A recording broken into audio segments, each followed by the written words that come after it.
Diyos ko mga mare, muntik pa talaga kami ma-scam ng 8,000 pesos dahil dun sa nakachat ko na nagpapanggap na may-ari ng transient.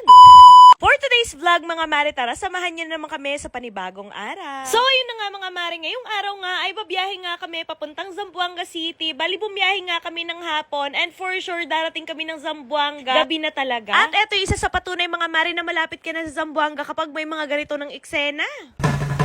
Ramo balo, ruin na mo, kapoy na ko, atag na mo, askin singko, dilitanan, Bible, guwapo, bante na.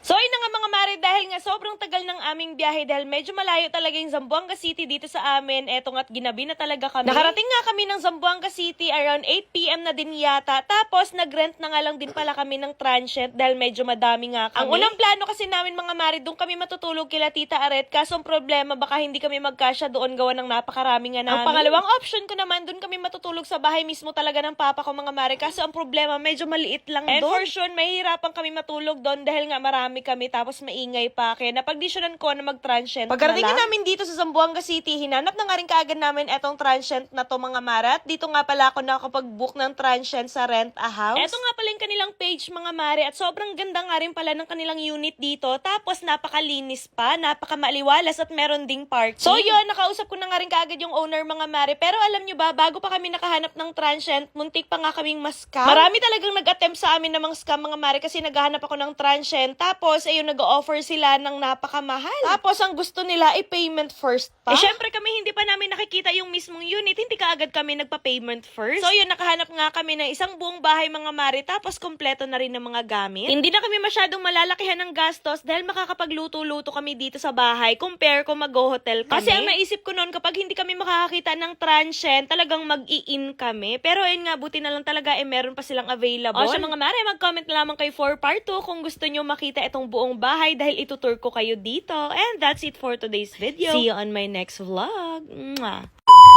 Oops! Gusto niyo bang manalo ulit ng 1,000 pesos? Wala kayo bang gagawin kundi mag-register lang at mag-cash in ng 100 pesos na nasa comment section ng link and mamimili ako ng mabibigyan ng 1,000 pesos. Pero bago yon, ituturo ko na muna sa inyo kung paano manalo at maglaro dito sa may PH MOBA. So dito sa PH MOBA, napakarami nga palang games na pwedeng pagpilian dito, pero eto nga pala yung Super Ace yung nilalaro ko. Tumaya na ako dito guys ng 500 pesos and titingnan natin kung mananalo tayo ngayon. Ay, 25! Ayan, nanalo tayong 25 pesos. Not bad. 500! O, diba? Nabawi kagad natin yung 500 pesos. Ay, 200! Nanalo ulit tayong 200 pesos. Ay, 250! Ayan, nanalo tayong 250.